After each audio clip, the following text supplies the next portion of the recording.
Не мога да ви кажа колко се вълнувам от това. Защото това е смисъл на всичко. Мили сапфирчета, в месеца на доктор Щонова чета всички съобщения. Днес получихме едно писмо, което сега ще го прочетем заедно. Здравейте, доктор Щонова. Дълго се чудех дали да ви напиша, не защото нямам какво да кажа, а защото понякога е трудно да опишеш с думи как една промяна започва толкова неусетно, че чак след време осъзнаваш колко разпилян е станал животът.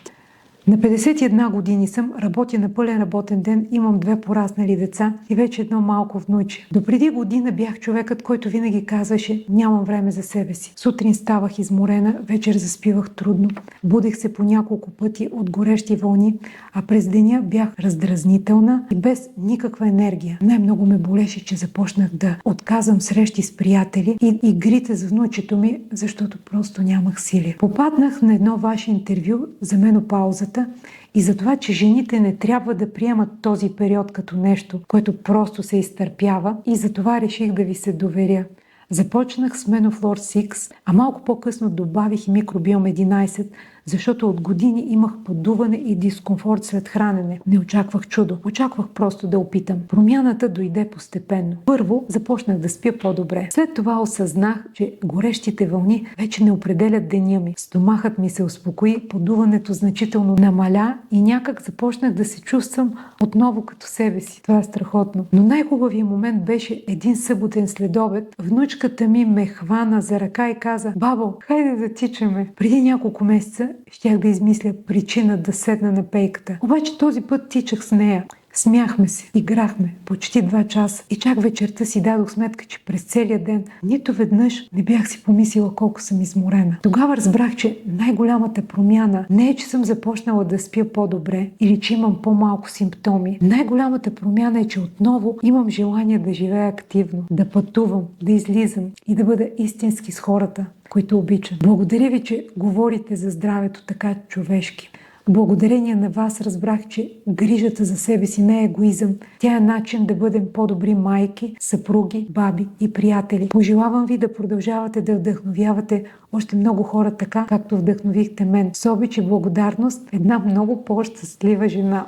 Много е вълнуващо да получиш такова нещо. Наистина ви благодаря от сърце за това писмо. Прочетох го с голямо вълнение, защото такива истории първо ми напомня, що съм лекар. Второ, защо толкова безрезервно и с любов и наистина с алтруизъм правя това, което правя. Много хора смятат, че здравето е просто да нямаш болест, да нямаш история на заболяването. Аз вярвам, че здравето е много повече. То е способността да участваш истински в собствения си живот. Защото нашия живот е оригинала, няма чернова. И да имаш сили да се смееш с близките си, да тичаш с внучето си, да се събуждаш с желание за новия ден. Това ме докосна много. И не толкова това, че вие сте започнали да спите по-добре, а моментът, в който внучката ви казва: бабо, хайде да тичаме. Защото точно в такива мигове разбираме защо си струва да се грижим за здравето си. Винаги си мечтая един ден да тичам с внучето си, да брега, а не да бъда инвалидизирана. Господи, човек никога не знае какво ще стане. Но не заради цифрите в едно изследване, не да си част от статистиката, а заради живота,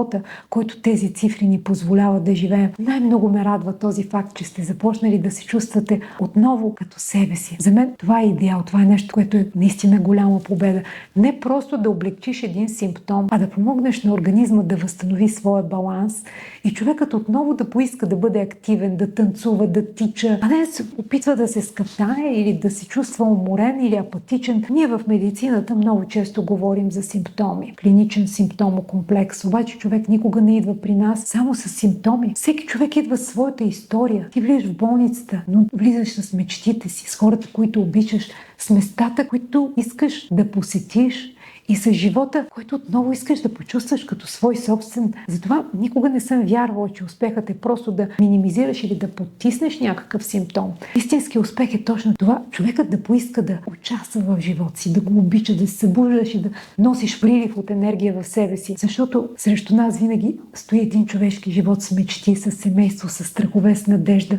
Затова грижата има смисъл само ако помага на човека да се върне към нещата, които обича. Така че пожелавам Пожелавам ви да продължавате да бъдете активна, усмихната, да събирате още безценни мигове с любимите си хора, защото тези моменти дават истинския смисъл на грижата за здравето. Много ви благодаря за това, което написахте, за доверието. Бих искала да отправя едно послание към всички. Ако отдавна си казвате от понеделник, от следващия месец, когато имам повече време, ще стигна до себе си. Не отлагайте това. Животът не се променя с едно голямо решение, а той се променя с мънички, осъзнати избори, които повтаряме с любов всеки ден. И защото посоката е много по-важна от скоростта. Посоката променя не само нас, променя и хората, които обичаме.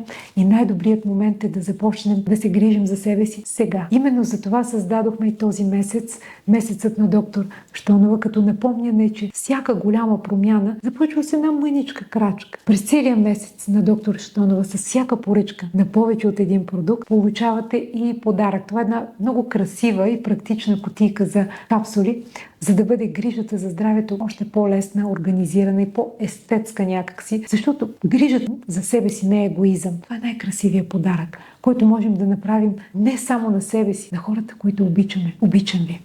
Грижете се за себе си и за близките си всеки ден.